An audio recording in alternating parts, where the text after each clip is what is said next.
بسم اللہ الرحمن الرحیم۔ السلام علیکم اسٹوڈنٹس، امید ہے آپ سب خیریت سے ہوں گے اور اپنا کام اچھے طریقے سے کر رہے ہوں گے۔ آج ہم دنیات کا سبق نمبر 1 پڑھیں گے، جس کا نام ہے رب کی باتیں رب کی پسند سے۔ اس سبق میں 2 لوگوں کے درمیان مکالمہ ہو رہا ہے۔ مکالمہ کے بارے میں آپ کو بتا دوں، مکالمہ بات چیت کو کہتے ہیں جو 2 یا 2 سے زیادہ لوگوں کے درمیان کی جاتی ہے۔ یا اس سبق میں امی اور خدیجہ اور اس کی امی آپس میں بات چیت کر رہے ہیں، تو چلے ریڈنگ سے ہمیں پتہ چلے گا کہ وہ کس بارے میں بات چیت کر رہی ہیں۔ ریڈنگ شروع کرتی ہوں، دھیان سے سنیے گا اور اپنی کتاب کا صفحہ نمبر 7 کھولیے گا اور اس کو ساتھ ساتھ پڑھنے کی کوشش کیجیے گا۔ رب کی باتیں رب کی پسند سے۔ خدیجہ: امی، آج استانی نے قرآن کریم کے بارے میں بہت عجیب باتیں بتائیں۔ امی: اچھا، بہت خوب کیا، کیا بتایا آپ کی استانی نے؟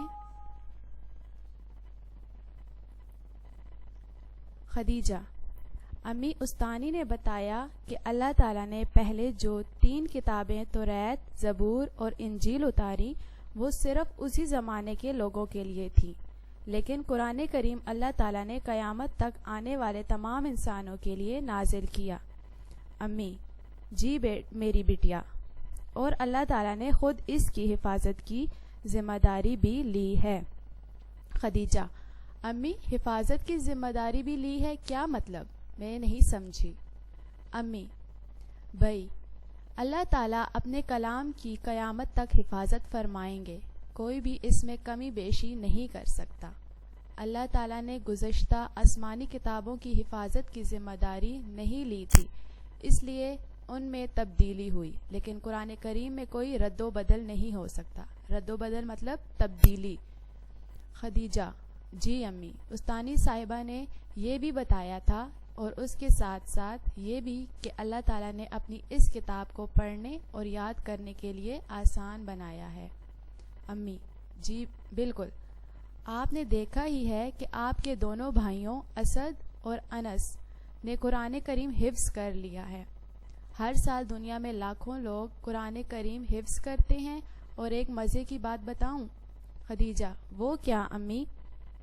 امی: وہ یہ کہ ان حفظ کرنے والوں میں اکثر بچے ہوتے ہیں، کیونکہ چھوٹی عمر میں یہ زیادہ آسانی سے یاد ہو جاتا ہے۔ خدیجہ: امی، استانی نے بتایا کہ ایک حافظ قرآن اپنے ساتھ 10 لوگوں کو جنت میں لے کر جائے گا۔ کتنی بڑی فضیلت ہے نا؟ امی: جی بالکل، لیکن اس میں ایک خاص بات یاد رکھنے کی ہے کہ اگر حافظ قرآن کریم کی اچھی باتوں پر پابندی سے عمل کرے اور جن باتوں سے روکا گیا ہے ان سے بچنے کا اہتمام کرے، تب ہی وہ اپنے ساتھ 10 آدمیوں کو جنت میں لے کر جائے گا۔ خدیجہ: اچھا، اسی لیے آپ اسد بھائی اور انس بھائی کو اچھی باتیں سکھاتی ہیں اور بری باتوں سے منع کرتی رہتی ہیں۔ امی: جی بیٹا، اگر ایسا نہ کریں تو پھر شیطان ہمیں بہکا دے گا، یعنی اپنے راستے سے ہٹا دے گا، ہمیں بری باتوں کا عادی بنا دے گا اور ہم اتنی بڑی فضیلت سے محروم ہو جائیں گے۔ اور کیا کیا بتایا آپ کی استانی نے؟ خدیجہ: امی، استانی نے قرآن کریم پڑھنے کا طریقہ بھی بتایا تھا۔ امی: اچھا، کیسے پڑھتے ہیں قرآن کریم کو؟ خدیجہ: امی، استانی نے بتایا کہ قرآن کریم کو صحیح تلفظ کے ساتھ پڑھنا بہت ضروری ہے۔ امی، صحیح تلفظ کا کیا مطلب ہے بیٹا؟ خدیجہ: یعنی ہم قرآن کریم کے ہر حرف کو اپنے منہ سے صحیح طرح ادا کریں۔ قرآن کریم عربی زبان میں نازل ہوا ہے، اس زبان کے ہر حرف کو ادا کرنے کے لیے منہ میں ایک خاص مقام ہے، ہر حرف کی ایک خاص آواز ہے۔ اردو کی طرح نہیں کہ ہے اور ہے کا فرق پتہ ہی نہیں چلتا، نہ الف اور عین اور کاف اور کاف کا فرق پتہ چلتا ہے۔ اسی طرح اور حروف کے بارے میں بھی بتایا۔ امی: بالکل بیٹا، عربی زبان میں حرفوں کی رعایت رکھنا بہت ضروری ہے۔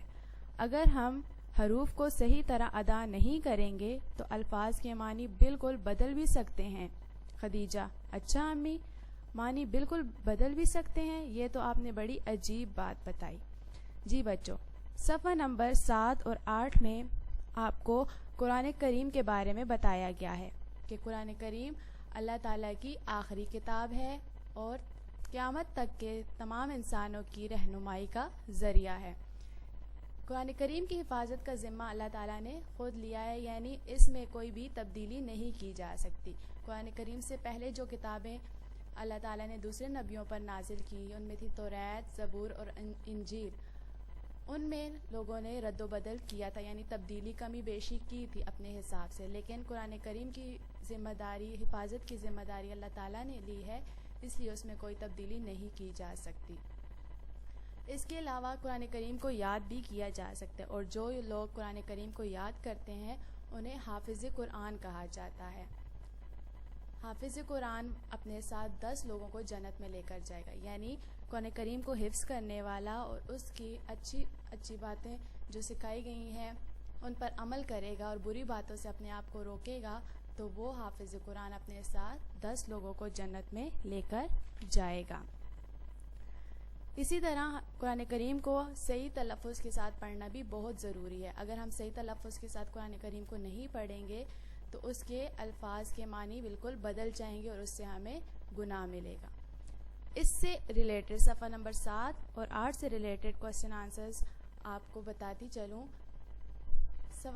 سوال نمبر 1 ہے، اللہ تعالیٰ نے اپنے رسولوں پر کتابیں کیوں نازل فرمائیں؟ اس کا جواب ہے، اللہ تعالیٰ نے اپنے نبیوں پر کتابیں انسانوں کی ہدایت اور رہنمائی کے لیے نازل فرمائیں۔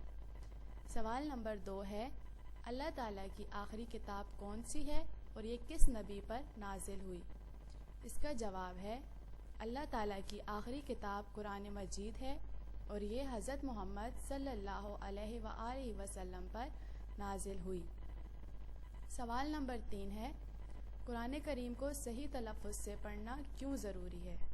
اس کا جواب ہے، قرآن کریم کو صحیح تلفظ سے پڑھنا اس لیے ضروری ہے کیونکہ غلط تلفظ سے پڑھنے سے معنی بدل جاتے ہیں۔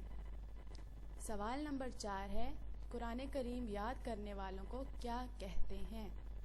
سوال نمبر 4 کا جواب ہے، قرآن کریم یاد کرنے والوں کو حافظ قرآن کہا جاتا ہے۔